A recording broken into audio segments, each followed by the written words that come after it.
Benjamin Cargoren, je suis étudiant français en Master 1 d'environnement à l'Université Paris-Sud 11 et je fais un stage ici à Édimbourg, à l'Université Napier d'Édimbourg, en nano-écotoxicologie. Et mon projet porte sur l'impact des nanoparticules sur des vers.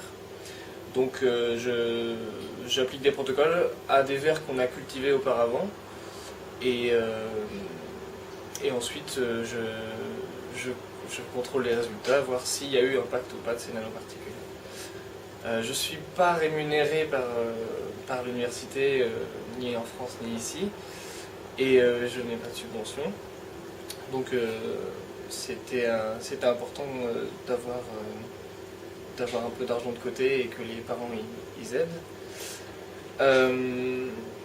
J'étais ici en tant qu'étudiant Erasmus pour cette année. Du coup, pour trouver le stage, j'ai été rencontrer mes professeurs qui ont pu voir avec leurs relations, parce qu'il y a quand même une grande base de recherche dans l'université ici à Édimbourg.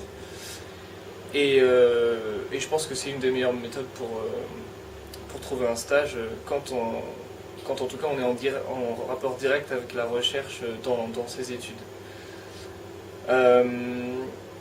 C'est un stage en nano-écotoxicologie, du coup on touche aux nanoparticules. Et ici j'ai pu apprendre avec le matériel NanoSight à visualiser les particules et c'était une des techniques les plus intéressantes que j'ai eues ici.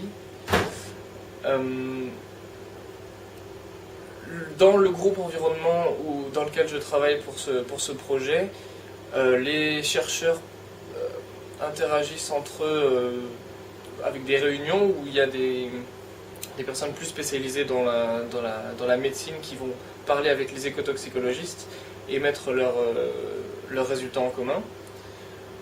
Moi personnellement, je suis très bien encadré par un doctorant dans le labo où je travaille. Et du coup, par le fait que je parlais anglais, l'ambiance est très bonne. Et ça fait que si je devais le refaire, ce serait sans problème. C'est vraiment quelque chose qu'il faut faire.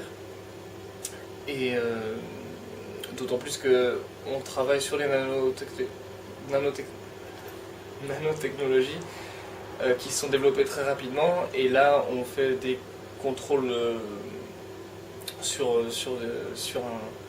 un produit qui peut être utilisé tous les jours et qui du coup pourrait avoir un impact sur l'environnement. Et nous, on va essayer de voir on essaye de voir s'il y a un impact ou pas de ce produit.